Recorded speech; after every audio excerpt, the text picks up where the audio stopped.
என்னுடைய அம்மா அக்கா தங்கைகள் எல்லாருக்குமே என் சைட்லேருந்து ஒரு சின்ன ரிக்வெஸ்ட். இன்னும் ஒரு வாரம் தான் இருக்கு எலெக்ஷன்.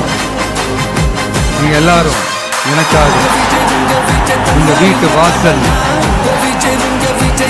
விசில் சின்னத்தை கோலமா போடும். மக்கள் தானே மன்னர்களை உனக்கு காட்ட வரனா. ரெண்டு பேருக்கு நடுவுல தான் போட்டியே. ஒன்னு டிவிக்கு, இன்னொன்னு டிஎம்கே. அந்த பிராண்ட நான் கிழிச்சிட்டாங்க.